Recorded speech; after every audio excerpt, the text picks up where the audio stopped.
Hi everyone, this is Meek from the Knitting by Meek on Loom and other crafts, and today I want to show you the skip drop, another variation on the elongated or drops stitch. This is how it looks like. The stitch is 6 stitches, and here I'm wrapping twice, and here I have been wrapping 3 times. As you can see, this one is a little bit smaller than this one, and at this point I used 4 stitches, so it gives another dimension to your knit work. When you're doing the stitch with 6, you always have to have a multiple of 6 plus 2 for the edges. So your first and your last back will be an elongated stitch too when you're making a scarf. Otherwise a gap will appear. When you're making a sweater or you're knitting in round, it won't be necessary, because then you will seam this together and then you won't be seeing it. So if you're making a scarf, it's a multiple of 6 plus 2. I will show you the stitch. So this is the edge. I'm wrapping it twice now,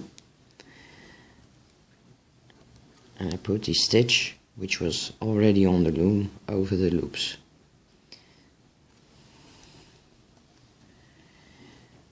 I'm making this stitch also of 2 wrappings now, so and most of the time you have to look if it is necessary to do your last and last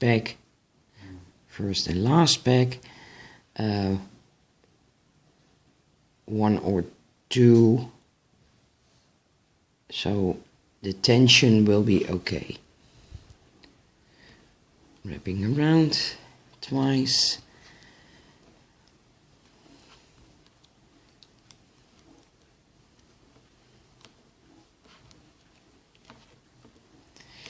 So this row is ready. It was the knit row. The stitch is also very pretty between a garter stitch, and when you decide to do a garter stitch, you can also decide from where, from the left or from the right, you do your knit stitch or your purl stitch, and so you will have a quite regular knit work, because then you can do your stitch row always from this side or from that side. Take off the loop. This is your edge, so take care. It has the same tension, and I purl it. I take off the loops.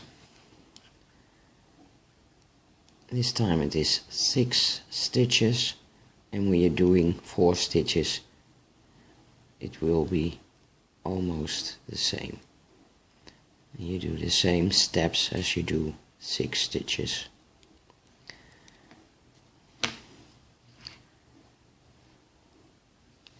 Okay, then you take a crochet hook and you put those stitches with your knitting tool or with your fingers, it doesn't matter. Just take a close look that they won't be twisted. Look, mine is twisted now, as you can see. Just untwist it.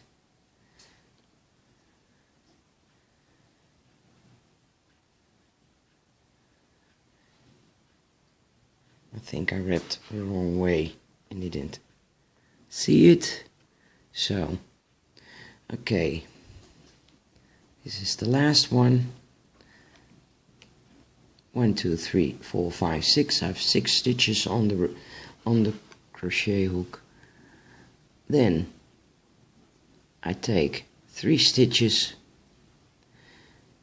and I pull the other 3 through those 3 stitches. Then that first stitch I put on the first empty pack from the left.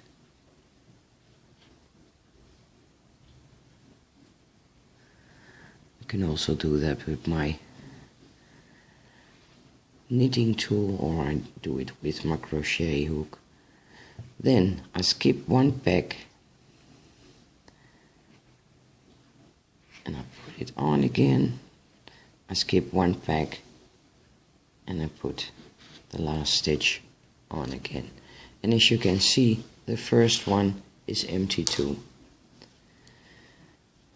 Then we're going to knit the row purlwise. When you're doing more stitches, more skip drops, I'll advise you, every time you put the stitches back on, knit them immediately so they won't be dropping off or falling off.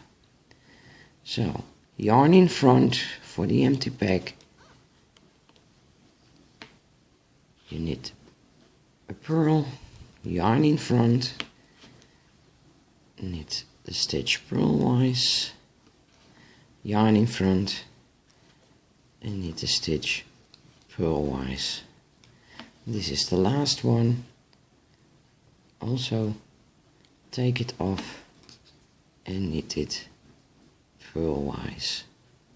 So this was my purl row, which was from the right to the left, and from the left to the right I'll continue with my knit stitch and then again a purl stitch. So I will have a garter stitch again.